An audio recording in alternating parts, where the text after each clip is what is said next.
KD ಅಂತಂದ್ರೆ Kalidasa. So Sudeep ಅವ್ರು ಈ ಸಿನಿಮಾಕ್ಕೆ ಹೇಗೆಲ್ಲ ಸಾಥನ್ನ ನೀಡಿದ್ರು, ನಿಮ್ಮ ಪ್ರಕಾರ ನಿಜವಾದ ಅರ್ಥ ಏನು ಹಾಡು? ಯಾರಿಗ ಔಟ್ ಮಾಡಿ ಇನ್ನೊಬ್ರು ನೋಯಿಸಿ ನಾವೇ ಹಾಕಿಬಿಟ್ಟು ನಾನು ನಾನೇ ಅಂತ ಮೆರಿಬ್ಯಾಡ್ರಪ್ಪ. ಹಾಗಾದ್ರೆ ಈ ಹಾಡು ಬರಬೇಕಾದ್ರೆ ಪ್ರೇಮ್ ಸರ್ ತುಂಬಾ ಪೋಲಿ ಆದ್ರ? ಎಲ್ಲೋ ಒಂದ್ ಕಡೆ ಪೋಲಿತನ ಇರ್ಬೇಕು. ನಿರ್ದೇಶಕರು ಜಾಸ್ತಿ ಆಗ್ತಿದ್ದಾರೆ, ಪ್ರೊಡ್ಯೂಸರ್ಸ್ ಕಡಿಮೆ ಆಗ್ತಿದ್ದಾರೆ ಅನ್ನುವಂತ ಮಾತಿದೆ. ಯಾರು ತುಂಬಾ ಬ್ರಿಲಿಯಂಟ್ ಆಗಿ, ಯಾರು ತುಂಬಾ ಡೆಡಿಕೇಶನ್ ಆಗಿ, ಯಾರು ಹಸಿವಿದ್ದು ಒಂದು ಡೈರೆಕ್ಟರ್ 100% ಮಾಡೇ ಮಾಡ್ತಾರೆ. ಕಣ್ಣಾಕಿ ಹೊಟ್ಟೆ ಕಿಚ್ಚ ಪಡ್ಬ್ಯಾಡ್ರಪ್ಪ. ಕೆಲವೊಂದಿಷ್ಟು ರಾಜ್ ಸಿನಿಮಾದ ಡೈಲಾಗ್ಗಳಿಗೆ ಈ ಸಿನಿಮಾದ ಡೈಲಾಗ್ ಅನ್ನು ಹೋಲಿಸಿದ್ದಾರೆ. ಅವರ ಪಾತ್ರ ತುಂಬಾ ರಗಡಾಗಿದೆ. ಸೊ ಇದು ಎಲ್ಲ ಹೆಣ್ಮಕ್ಳಿಗೆ ಇನ್ಸ್ಪಿರೇಷನ್ ಆಗುತ್ತೆ. ನಮಸ್ಕಾರ ವೀಕ್ಷಕರೇ, ನ್ಯಾಷನಲ್ ಟಿವಿಗೆ ಸ್ವಾಗತ. ನಾನು ಸ್ವಾತಿ ಸಾಲ್ಯನ್. ಸೊ ಏಪ್ರಿಲ್ 30 ಅಂದ್ರೆ ನಾಳಿದ್ದೆ KD ಸಿನಿಮಾ ರಿಲೀಸ್ ಆಗ್ತಾ ಇದೆ. ಸೊ ಎಲ್ಲಾ ಕನ್ನಡಿಗರು ಪ್ರೀತಿಯಿಂದ ಅಪ್ಕೊಳ್ಳೋಕೆ, ಸಂಭ್ರಮಿಸೋಕೆ ಕಾಯ್ತಾ ಇದ್ದಾರೆ. ಸೊ ಚಿತ್ರದ ಬಗ್ಗೆ ಒಂದಿಷ್ಟು ಮಾತುಕತೆಗಳನ್ನ ನಮ್ಮ ನಿರ್ದೇಶಕರಾಗಿರುವಂತಹ ಶೋಮನ್ ಪ್ರೇಮ್ ಅವ್ರ ಜೊತೆ ಮಾತುಗಳನ್ನ ಆಡೋಣ. ಸೊ ಬನ್ನಿ ಸರ್, ಕಾರ್ಯಕ್ರಮಕ್ಕೆ ಸ್ವಾಗತ. ಹೇಗಿದ್ದೀರಾ ಸರ್? ನಾವು ಚೆನ್ನಾಗಿದ್ದೀವಿ ಸರ್. ಸರ್, ಒಂದು KD ಒಂದು ಜರ್ನಿ ಅಂದ್ರೆ ಅದು ನಿಮ್ಗೆ ತುಂಬಾ ವಿಶೇಷ ಜರ್ನಿ ಅಂತಾನೆ ಹೇಳ್ಬೋದು. ಸೊ ಆ ಜರ್ನಿ ಬಗ್ಗೆ ಒಂದಿಷ್ಟು ಚಿಕ್ಕದಲ್ಲಿ ಏನಾದ್ರು ಹೇಳೋದಾದ್ರೆ? ಜರ್ನಿ, ಪ್ರತಿ ಸಿನಿಮಾ ಜರ್ನಿನೂ ತುಂಬಾ ಡಿಫ್ರೆಂಟ್ ಆಗಿರುತ್ತಂದ. ಬಟ್ ಈ ಸಿನಿಮಾ ನಮಗೆ ದೊಡ್ಡ ಜರ್ನಿ ಇದು. ಯಾಕಂದ್ರೆ ಹೋಲ್ ಸಿನಿಮಾ 2.5 ಗಂಟೆ ಎಲ್ಲ ಫುಲ್ ಕ್ರಿಯೇಟೆಡ್. ಹಳೆ old Bangalore 1970s 80s under ನಡೆಯೋ ಒಂದು ಬೇಸ್ಡ್ ಟ್ರೂ ಸ್ಟೋರಿ. ಸೊ ಅದ್ರಲ್ಲಿ ನಡೆಯೋದ್ರಿಂದ ಅದನ್ನ ಕಟ್ಕೊಡ್ಬೇಕಲ್ಲ, ಇಡೀ ಹಳೆ ಬ್ಯಾಂಗ್ಳೂರ್ನ ಕಟ್ಕೊಡ್ಬೇಕಲ್ಲ ಪೂರ. ಸೊ ಅದನ್ನ ಪ್ರಿಪ್ರೇಷನ್ ಆಗ್ಲಿ, ಆ ಕಾಸ್ಟ್ಯೂಮ್ಸು, ಸ್ಟೈಲು, ಹೇರ್ ಸ್ಟೈಲ್ಗಳು, ಮತ್ತೆ ವೆಪನ್ಸ್ಗಳು, ನಿಮ್ಗೆ ಬಸ್ಗಳು, ಗಾಡಿಗಳು ಆ ಕಾಲದಲ್ಲಿ ಹೆಂಗಿತ್ತು, ಇದನ್ನೆಲ್ಲ ಕ್ರಿಯೇಟ್ ಮಾಡಿ ಮಾಡೋದೇ ಒಂದು ಚಾಲೆಂಜ್. ಸೊ ಅದನ್ನ ನನ್ನ KD ಟೀಮ್ ಏನಿದೆ, cameraman, DOP and set department, ನಮ್ಮ ಇವರು ಅಂಡ್ ನನ್ನ ಅಸಿಸ್ಟೆಂಟ್ ಡೈರೆಕ್ಟರ್ಗಳು, ಟೋಟಲ್ ಎಲ್ಲರೂ ಸೇರಿ ಈ ಸಿನಿಮಾನ ಕಟ್ಕೊಟ್ಟಿದ್ದಾರೆ. ಅಂಡ್ ಇದಕ್ಕೆಲ್ಲ ಹೀರೋ ಹಿಂದೆ ಇರೋದು KV. ಈಗ KD ಅಂದ ತಕ್ಷಣ, ಈಗ ಸುದೀಪ್ ಸರ್ ಬರೋಕ್ಕಿಂತ ಮುಂಚೆ KD ಅಂದ್ರೆ ಬೇರೆನೆ ಅರ್ಥ, ಅಂದ್ರೆ ಜನಗಳೇನು ಅವರೇ ಧ್ರುವ ಸರ್ಜ್ ಅವರೇ KD ಅಂತಾನು ಹೇಳ್ತಿದ್ರು. ಬಟ್ ಸುದೀಪ್ ಸರ್ ಇದಾರೆ ಅಂತ ಹೇಳಿದಾಗ ಕಿ ಅಂದ್ರೆ ಕಿಚ್ಚ, ಡಿ ಅಂದ್ರೆ ಧ್ರುವ ಅಂತ ಹೇಳಕ್ ಸ್ಟಾರ್ಟ್ ಮಾಡಿದ್ರು. ಸೊ ಅದ್ರ ಬಗ್ಗೆ ಏನ್ ಹೇಳ್ತೀರಾ ಅಂತ? KD ಅಂತಂದ್ರೆ ಕಾಳಿದಾಸ. ಬಟ್ ಫ್ಯಾನ್ಸ್ ಗಳು ಅನ್ಕೋಬಹುದೇ, ತೊಂದ್ರೆ ಇಲ್ಲ, ತಪ್ಪೇನಿಲ್ಲ. ಅವ್ರಿಗೆ ಇಷ್ಟಪಟ್ಟಿದ್ದು ಏನ್ ಬೇಕಾದ್ರೆ ಅವ್ರ ಸಿನಿಮಾ ಅಲ್ವಾ, ನಾವು ತಂದು ರೆಡಿ ಮಾಡಿದೀನಿ, ಅವ್ರು ಬಿಟ್ಟಿದೀನಿ, ಅವ್ರು ಹೆಂಗ್ ಬೇಕಾದ್ರೂ ತಿಳ್ಕೊಬಹುದು, ಅದು ಅವ್ರ ಇಷ್ಟ. ಬಟ್ ನನ್ನ ಕಂಟೆಂಟ್ ಅಲ್ಲಿ ಕಾಳಿದಾಸ ಒಬ್ಬ ಬೆಂಗಳೂರಲ್ಲಿ ನಡೆದಿದ್ದ ರಿಯಲ್ ಸ್ಟೋರಿ. ಸೊ ಅದು ಆ ಕಾಳಿದಾಸನ ಕಥೆನ ಹೇಳಿದ್ವಿ, ಒಬ್ಬ ನಾರ್ಮಲ್ ಸೀಮೆಣ್ಣೆ ಮಾಡೋ ಹುಡುಗನ ಕತೆ. ಈಗ KD ಅಂತ ತಗೊಂಡ್ರೆ ಸಾಕಷ್ಟು ಜನ ಒಳ್ಳೊಳ್ಳೆ ನಿರೀಕ್ಷೆಗಳನ್ನ ಇಟ್ಕೊಂಡಿದ್ದಾರೆ ಸಿನಿಮಾದ ಬಗ್ಗೆ. ಸೊ ನೀವೊಂದು ತಲೆಗೆ ಹುಳವನ್ನ ಬಿಟ್ಟಿದ್ದೀರಾ ವೀಕ್ಷಕರಿಗೆ. ಏನಪ್ಪಾ ಅಂದ್ರೆ ಇದು 2 ಗಂಟೆಗಳ ಟ್ರೈಲರ್ ಅಂತ ಹೇಳಿದೀರಾ. ಸೊ ಜನಗಳು ಇದನ್ನ ಹೇಗ್ ತಕೋಬೇಕು, ಅಂದ್ರೆ ಜನಗಳೇ ಸ್ಟೋರಿ ಕ್ರಿಯೇಟ್ ಮಾಡ್ಕೋಬೇಕಾ ಏನು ಅಂತ ಹೇಳುವಂತದ್ದು?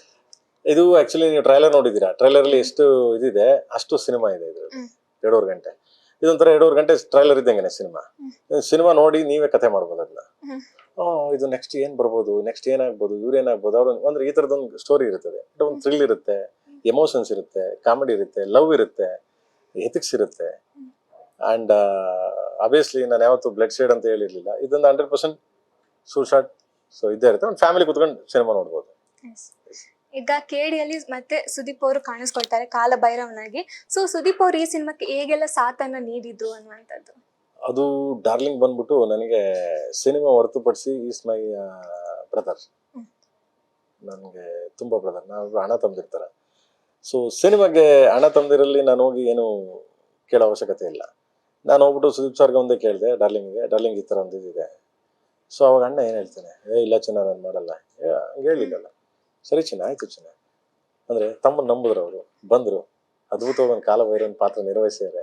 ಆ ಸ್ಕ್ರೀನ್ ಮೇಲೆ ನೋಡಿ ಹೆಂಗ್ ಕಾಣ್ತಾರೆ, ಹೆಂಗಿರ್ತಾರೆ ಅಂತ. ಸರ್, ಈಗ ಮಹಾಭಾರತ ಅಂತ ತಗೊಂಡ್ರೆ ಅರ್ಜುನ ಮತ್ತೆ ಕೃಷ್ಣ. ಸೊ ನಿಮ್ಮ ಇಬ್ಬರಲ್ಲಿ ಯಾರು ಅರ್ಜುನ, ಯಾರು ಕೃಷ್ಣ? ನನ್ನ ಇದ್ರಲ್ಲಿ ನಮ್ ಡಾರ್ಲಿಂಗು ನಂದ.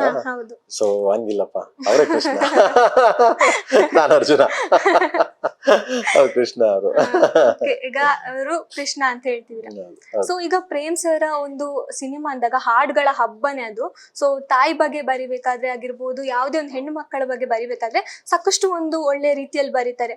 ಆದ್ರೊಂದು ದೊಡ್ಡ ಪ್ರಶ್ನೆ ಬರುತ್ತೆ ಆ ಒಂದು ಹಾಡಿಗೋಸ್ಕರ. ಸೊ ಅದು ಬಂದಾಗ ನಿಮ್ಮ ಏನ್ ಅನ್ಸ್ತು ಅನ್ನುವಂಥದ್ದು? ಏನು ಮಾಡಕ್ಕಾಗಲ್ಲ, ನಾನು ನಂದೇ ದಾಟಿಲ್ ಬರದೆ, ಅದನ್ನ ಬೇರೆಯವರು ತಪ್ಪು ತಿಳ್ಕೊಂಡ್ರು. ಆಮೇಲೆ ಅದಕ್ಕೆ ನಾನು ಬೇರೆ ಬೇರೆ ಫ್ಯಾನ್ಸ್ಗಳಾಗ್ಲಿ, ನನ್ನ ಫ್ಯಾನ್ಸ್ಗಳಾಗ್ಲಿ, ಎಲ್ಲರೂ ಅದನ್ನ ಏನು ಪ್ರೇಮ್ ತಪ್ಪು ಅಂತ ಕೇಳಕ್ಕೆ ಸ್ಟಾರ್ಟ್ ಮಾಡೋದು. ನಾನು ಯಾಕೆ ಅವ್ರಿಗೆ ಯಾರಿಗೆ ಹರ್ಟ್ ಮಾಡ್ಬೇಕು ನೋಯಿಸ್ಬೇಕು? ಸೊ ಇಲ್ಲ, ಓಕೆ, ನನ್ನಿಂದ ನಿಮ್ಗೇನೋ ತೊಂದರೆ ಆಗಿದ್ರೆ ಕ್ಷಮೆ ಇರಲಿ ಅಂತ ಕ್ಷಮೆ ಕೇಳಿ ನಾನು ಅದನ್ನ ಚೇಂಜ್ ಮಾಡಿದ್ದೀನಿ, ಸೆನ್ಸಾರ ಕೊಟ್ಟಿದ್ದೀನಿ. ಅಂದ್ರೆ ಏನಂದ್ರೆ ಕೆಲವೊಬ್ರು ಅದಕ್ಕಾದ ಅವರದ್ದೊಂದು ರಿವ್ಯೂ ಅನ್ನ ಕೊಟ್ಟಿದ್ದಾರೆ, ಅವ್ರದ್ದೇ ಒಂದು ಅರ್ಥವನ್ನ ಕಲ್ಪಿಸಿಕೊಟ್ಟಿದ್ದಾರೆ. ಸೊ ನಿಮ್ಮ ಪ್ರಕಾರ ನಿಜವಾದ ಅರ್ಥ ಏನು ಹಾಡಿತು ಅದು ಅಂತ? ತುಂಬಾ ನಿಜವಾದ ಅರ್ಥ. ಎಲ್ಲರೂ ಅದನ್ನ ಕೇಳಿ ಕೂಲಂಕುಷವಾಗಿ ನಾನು ಅದನ್ನೇ ಹೇಳಿದೆ. ಒಂದೊಂದು ಅರ್ಥಕ್ಕೆ ಒಂದೊಂದು ಲೈನ್ಗೆ ಒಂದೊಂದು ಅರ್ಥಗಳಿರ್ತದೆ. ನಾವು ಬರೆದಿರೋದು ಒಂದು ಸ್ಯಾರಿ, ಒಂದು ಬಾಟಲ್ ಡ್ರಿಂಕ್ಸ್, ಒಂದು ಉಪ್ಪಿನಕಾಯಿ. ಸೊ ಆ ಇಂಟೆನ್ಸಿಟಿಲಿ ಇಟ್ಕೊ ಬರ್ದಿದ್ದು. ಅದು ಅದು ನೀವು ಸಾಂಗ್ ಬಂದ ಮೇಲೆ, ಥಿಯೇಟರ್ ಸಿನಿಮಾ ಬಂದ ನೋಡಾದ್ಮೇಲೆ ನೀವು ಹೇಳಿದ್ರೆ ಇದು ಸರಿ ಇಲ್ಲ ಅಂತ ಐ ಕ್ಯಾನ್ ಅಂಡರ್ಸ್ಟ್ಯಾಂಡ್. ಯಾವ ಪ್ರತಿ ಶಾರ್ಟು ಒಂದು ವಲ್ಗಾರಿಟಿ ಇಲ್ಲ ಅದ್ರಲ್ಲಿ. ತುಂಬಾ ನೀಟ್, ತುಂಬಾ ಇದು. ಇವತ್ತಿನವರೆಗೂ ಐಟಮ್ಗಳ ಸಾಂಗ್ಗಳು ತೆಗಿತಾರಲ್ಲ ಆ ಥರನೂ ತೆಗಿಯಲ್ಲ ನಾನು. ಯಾಕಂದ್ರೆ ನಂದು ಫ್ಯಾಮಿಲಿ ಬಂದು ನೋಡ್ಬೇಕು, ಆ ಥರ ಮಾಡೋದು. ಬಟ್ ಎನಿವೆ ಆಗ್ಲಿ, ಯಾರಿಗ ಹರ್ಟ್ ಮಾಡಿ ಇನ್ನೊಬ್ರು ನೋಯಿಸಿ ನಾವ್ಯಾಕೆ ಇಟ್ಕೋಬೇಕು? ಏನು ಸಾಂಗಿಂದನೇ ಸಿನಿಮಾ ಏನಾಗಲ್ವಲ್ಲ, ಕತೆ ಇರ್ತವಲ್ವಾ. ಸೊ ಚಲೋ ಆಯ್ತು, ಓಕೆ ಡನ್ ಅನ್ಬಿಟ್ಟು ಲಿರಿಕ್ ಚೇಂಜ್ ಮಾಡಿದ್ವಿ, ಕೊಟ್ಟಿದ್ವಿ. ಹಾಗಾದ್ರೆ ಈ ಹಾಡು ಬರಿಬೇಕಾದ್ರೆ ಪ್ರೇಮ್ ಸರ್ ಪಕ್ಕದಲ್ಲಿ ಒಂದು ಎಣ್ಣೆ ಹಾಗೆ ಉಪ್ಪಿನಕಾಯಿ ಇತ್ತ ಅನ್ನುವಂಥದ್ದು? ಅದು ಸಂಬಂಧನೇ ಇಲ್ಲ. ಬೇಸಿಕಲಿ ನಾನು ಎಣ್ಣೆನೂ ತಗೊಳಲ್ಲ, ನನ್ನ ದೂರ. ನಂದು drinks, no smoking, no nothing. ನಾವೆಲ್ಲ ಅದರಿಂದ ದೂರ. ಮಿಕ್ಕಿದೆಲ್ಲ ಬರಿತೀವಿ, ಬರಗಣೆಲ್ಲ ಬರಿತೀವಿ. ಹಾಗಾದ್ರೆ ಈ ಹಾಡು ಬರಿಬೇಕಾದ್ರೆ ಪ್ರೇಮ್ ಸರ್ ತುಂಬಾ ಪೋಲಿ ಆದ್ರ ಅಂತ? ಏನು ಮಾಡೋಕ್ಕಾಗಲ್ಲ. ಒಬ್ಬ ಸಾಹಿತಿಗಾರ, ಒಬ್ಬ ಸಾಹಿತ್ಯ, ಒಬ್ಬ ರೈಟರ್, ಒಬ್ಬ ಡೈರೆಕ್ಟರ್, ಒಬ್ಬ ಸ್ಟೋರಿ ನರೇಟರ್ ಅಂದಾಗ ಎಲ್ಲೋ ಒಂದ್ ಕಡೆ ಪೋಲಿತನ ಇರಬೇಕು. ಅದು ಹಸ್ಲೀಲ ಆಗ್ಬಾರ್ದು. ಈಗ ಲಾಂಗು ಮಚ್ಚು ಅಂತ ಹೇಳಿದ್ರೆ ಶಿವಣ್ಣ ನೆನಪಾಗ್ತಾರೆ. ಶಿವಣ್ಣನ್ಗೆ ಶಿಲ್ಲೆ ಚಪ್ಪಾಳೆ ಎಲ್ಲ ಕೇಳಿಸುತ್ತೆ ಅವರ ಎಂಟ್ರಿಗಾಗಿರ್ಬೋದು. ಸೊ ಇದರಲ್ಲಿ ಧ್ರುವ ಸರ್ಜಾರ್ಗೆ ಆ ಒಂದು ಮಚ್ಚು ಲಾಂಗ್ ಇಡುವಾಗ, ಅಂದ್ರೆ ಮಚ್ಚು ಲಾಂಗ್ ಇಟ್ಕೋಬೇಕಾದ್ರೆ ಅವ್ರಿಗೆ ಅದು ಕ್ಲಿಕ್ ಆಗುತ್ತಾ, ಶಿಲ್ಲೆ ಚಪ್ಪಾಳೆ ಕೇಳಿಸುತ್ತಾ? ಅದು ನನ್ನನ್ನು ಕೇಳಕ್ಕೆ ಮುಂಚೆ 30ನೇ ತಾರೀಕು ಬೆಳಿಗ್ಗೆ ಅರ್ಲಿ ಮಾರ್ನಿಂಗ್ 6:30ಗೆ ಶೋ ಸ್ಟಾರ್ಟ್ ಆಗುತ್ತೆ. ಅಲ್ಲಿ ನೋಡಿದಾಗ ಗೊತ್ತಾಗುತ್ತೆ. ಸೊ ನಿಮ್ಮ ಪ್ರಕಾರ ಏನ್ ಅನ್ಸು ಅನ್ನುವಂಥದ್ದು? ನಾನು ಯಾವತ್ತು ನನ್ನ ಪ್ರಕಾರ ನಾನು ಹೇಳೋದಿಲ್ಲ. ನಾನು ಕರಿಯ ಸಿನಿಮಾ ಮಾಡಿದಾಗ ಮಚ್ಚು ಹಿಡ್ಕೊಂಡ್ರು ದರ್ಶನ್ ಅವರು ಅವಾಗ್ಲೂ ಹೇಳಿಲ್ಲ. ನನ್ನ ಜೋಗಿಲೂ ಅಷ್ಟೇನೆ. ಸೊ ಇದು ಅಷ್ಟೇನೆ. ಐ ಡೋಂಟ್ ನೋ, ನನಗೆ ಅದ್ರ ಬಗ್ಗೆ ಯಾವ್ದು ಅರಿವೇ ಇಲ್ಲ. ಸಿನಿಮಾ ಮಾಡಿದೀನಿ ಅಚ್ಚುಕಟ್ಟಾಗಿ. ಸೊ ಅವ್ರು ಹೆಂಗ್ ರಿಸೀವ್ ಮಾಡ್ತಾರೆ, ಅವ್ರು ಯಾವ್ಯಾವ ಇದಕ್ಕೆ ತಗೋತಾರೆ, ಒಳ್ಳೇದ್ ಹೆಂಗ್ ತಗೋತಾರೆ, ಕೆಟ್ಟದ್ ಹೆಂಗ್ ತಗೋತಾರೆ, ಅವ್ರಿಗೆ ಬಿಟ್ಟಿದ್ದು. ನಾನ್ಯಾಕೆ ಹೇಳ್ಬೇಕಪ್ಪ? ಈಗ ಒಂದು ಮಾತಿದೆ, ಈಗ ಕನ್ನಡ ಚಿತ್ರರಂಗದಲ್ಲಿ ನಿರ್ದೇಶಕರು ಜಾಸ್ತಿ ಆಗ್ತಿದ್ದಾರೆ, ಪ್ರೊಡ್ಯೂಸರ್ಸ್ ಕಡಿಮೆ ಆಗ್ತಿದ್ದಾರೆ ಅನ್ನುವಂತ ಮಾತಿದೆ. ಸೊ ನೀವೀಗ ರೀಸೆಂಟ್ ಆಗಿ ನೀವು ಕೂಡ ಒಂದು ಪ್ರೊಡಕ್ಷನ್ ಅನ್ನು ಸ್ಟಾರ್ಟ್ ಮಾಡಿದ್ರಿ. ಸೊ ಹೊಸ ಪ್ರತಿಭೆಗಳಿಗೆ ಏನಾದ್ರು ಅವಕಾಶ ಕೊಡ್ತೀರಾ ಅನ್ನುವಂಥದ್ದು?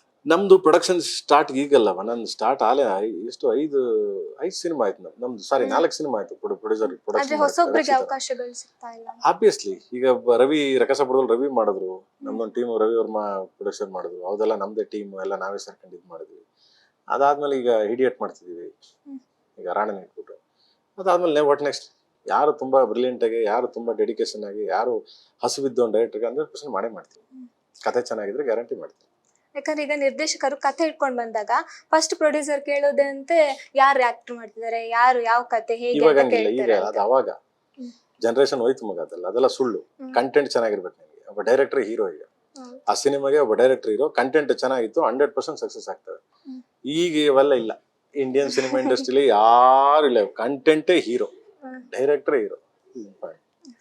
ಈಗ ರಾಜ್ ಸಿನಿಮಾ ಅಂತ ಬಂದಾಗ ಕೆಲವೊಂದಿಷ್ಟು ರಾಜ್ ಸಿನಿಮಾದ ಡೈಲಾಗ್ಗಳಿಗೆ ಈ ಸಿನಿಮಾದ ಡೈಲಾಗ್ ಅನ್ನ ಹೋಲಿಸಿದ್ದಾರೆ.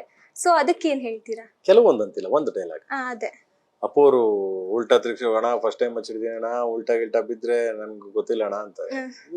ಇದ್ರಲ್ಲಿ ಅದೇ ಫಸ್ಟ್ ಟೈಮ್ ಹಚ್ಚಿಡ್ತೀನಿ ಮಾತ್ರ ವರ್ಡ್ ಇದೆ. ಬಟ್ ಡೆಡಿಕೇಟೆಡ್ ಟು ಅಪ್ಪು ಅವರು.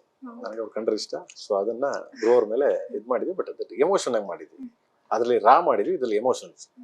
ವಾಟ್ ಇಸ್ ಯೂಸ್ ಮಚ್ ಯಾಕೆ ಹಿಡಿತಾನೆ, ಅದಕ್ಕೊಂದು ಎಮೋಷನ್ಸ್ ಇದೆ, ಅದಕ್ಕೊಂದು ಸ್ಟೋರಿ ಇದೆ. ನೆಕ್ಸ್ಟ್ ಹುಟ್ಟು ಹಬ್ಬಕ್ಕೆ ಏನಾದ್ರು ರಾಜ್ ಸಿನಿಮಾ ರಿಲೀಸ್ ಮಾಡುವಂತದ್ದು ಏನಾದ್ರು ಎಸ್, ಫ್ಯಾನ್ಸ್ ಎಲ್ಲ ಕೇಳ್ತಿದ್ದಾರೆ. ಖಂಡಿತವಾಗ್ಲೂ ನಾನು ಮಾತಾಡ್ಬಿಟ್ಟು ಅಶ್ವಿನಿ ಅವ್ರ ಹತ್ರ ಮಾತಾಡ್ಬಿಟ್ಟು ಮಾಡ್ತೀನಿ.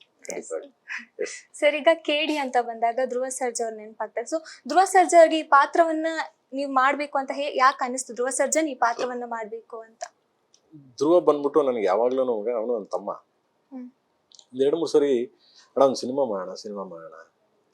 ಸೊ ಕಣ ಮಾಡೋಣ ಮಗನೇ, ಆಯ್ತು, ಯಾವ ತರ ಸಿನಿಮಾ ಮಾಡೋಣ? ಅವ್ನಿಗೆ ಬಹಳ ಇಷ್ಟ ಅಂಡರ್ವರ್ಲ್ಡ್ ಸಿನಿಮಾ ಮಾಡಕ್ಕೆ.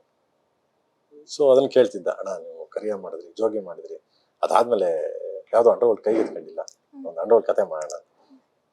ಸೊ ಆ ಕತೆನ ಮಾಡಿ ರಿಯಲ್ ಸ್ಟೋರಿನ ಅವನ ಮೇಲೆ ಅಡಾಪ್ಟ್ ಮಾಡಿದ್ವಿ. ಸಖತ್ತಾಗಿ ಕ್ಯಾರಿ ಮಾಡಿದ್ರು, ಎಕ್ಸ್ಟ್ರೀಮ್ ಆಗಿ ಕ್ಯಾರಿ ಮಾಡಿದಾನೆ. ಓಪನಿಂಗ್ ಸೀನಲ್ಲೇ ಇಡೀ ಜನನ ಆವರಿಸ್ತಾನ ಅವನು. ನಾನು ಕಾಳಿದಾಸ ಅಂತ ಆವರಿಸ್ಕೊತಾನೆ. ಹಂಗೆ ಸ್ಟಾರ್ಟ್ ಆಗುತ್ತೆ cinema. It's well nice, super. ಅಂದ್ರೆ ಈಗ ರೇಷ್ಮಾ ಅವ್ರು ಕೂಡ ನಿಮ್ಮ ಹಿಂದಿನ ಸಿನಿಮಾದಲ್ಲಿದ್ರು, ಸೊ ಈ ಪಾತ್ರಕ್ಕೆ ಅವ್ರ ಆಯ್ತು. ಸೊ ಡಿಫ್ರೆಂಟ್ ಮಗನೆ, ಅದ್ರಲ್ಲಿ ಒಂಥರ ಕ್ಯಾರೆಕ್ಟರ್ ಇತ್ತು, ಅದರಲ್ಲಿ ತುಂಬಾ ಲವ್ಲಿ ಆದ ಕಾಲೇಜ್ ಸ್ಟೂಡೆಂಟ್, ಒಂದು ಲವ್ ಸ್ಟೋರಿ. ಇದರಲ್ಲಿ ಅಪ್ಪ ಅಮ್ಮ ಬಂಧು ಬಳಗ ಯಾರು ಉಲ್ಟಾ ಪಲ್ಟಾ ಆಗೋದು ಏನಿಲ್ಲ, ಇದು ಡೈರೆಕ್ಟ್ ಇದು ಮಚ್ಚಲಕ್ಷ್ಮಿ.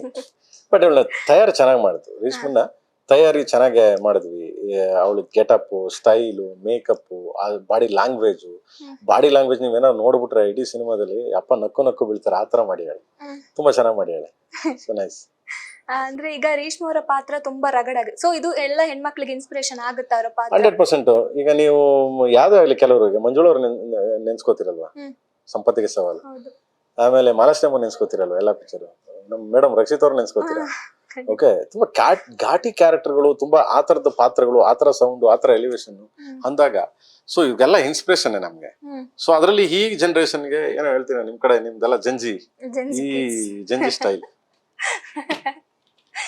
ಅಂದ್ರೆ ಈಗ ಈ ಪಾತ್ರ ಬರಿಬೇಕಾದ್ರೆ ಸೊ ಅವ್ರ ಮೈಂಡ್ ಸೆಟ್ ಅಂದ್ರೆ ಅವರೇ ಯಾಕೆ ಈ ಪಾತ್ರವನ್ನ ಮಾಡ್ಬೇಕು ಅಂತ ಬಂತು ಅಂತ? ಇಲ್ಲ, ನಾವು ಪಾತ್ರ ಬರೆದ್ಬಿಟ್ವಿ, ಬರದಾದ್ಮೇಲೆ ಇವಳ ಕೈಲಿ ಮಾಡಿಸಿದ್ರೆ ಚೆನ್ನಾಗಿರುತ್ತೆ, ಯಾಕಂದ್ರೆ ಇವಳು ಕ್ಯಾರೆಕ್ಟರ್ ಸಾಫ್ಟ್ ಕ್ಯಾರೆಕ್ಟರ್, ಇವಳ ಕೈಲಿ ಮಾಡಿಸಿದ್ರೆ ಹೆಂಗ್ ಮಾಡ್ಬೋದು ಅಂತ ಒಂದು ಟ್ರಯಲ್ ಮಾಡಿದ್ವಿ, ಚೆನ್ನಾಗಿ ಮಾಡಿದ್ಲು ತದಾಗ ಅಷ್ಟೇ.